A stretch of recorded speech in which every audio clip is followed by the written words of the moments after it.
नमस्कार मित्रांनो, आज आपण आहोत जय मल्हार दूध संकलन केंद्र वाकडी, तालुका राहता, जिल्हा अहिल्यानगर। आज आपण जर बघितलं तर दुग्ध सेंटर चालक हे शुद्ध दूध किंवा क्लीन मिल्क प्रोडक्शन करण्यासाठी झटतोय, पण हे करत असताना तो ज्या कॅनमध्ये हे दूध कलेक्शन करतो आणि त्या कॅनची स्वच्छता ही वेगळ्या प्रकारे करताना आज आपण इथं आपल्याला बघायला भेटेल की जर आपण प्रत्येक जर डेअरीवर गेलो तर बघितलं तर हे कॅन हे आपल्याला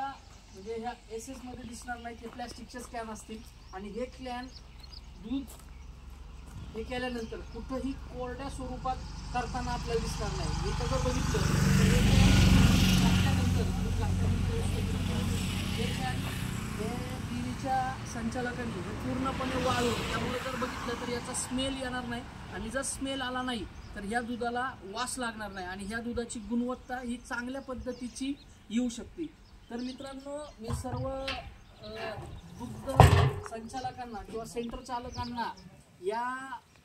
डेअरीचे जे चेअरमन आहेत शरदजी शेळके यांचा हा जो अनुभव आहे किंवा यांनी जी काही चालू केलेली ही स्वच्छतेची मोहीम आहे ही प्रत्येक सेंटर चालकांनी आपापल्या गोठ्यावर करावी आणि त्याच्यामुळं जे काही दूध आपल्यापर्यंत येतंय त्या दुधाची गुणवत्ता ही अजून सुधारू शकते। धन्यवाद मित्रांनो।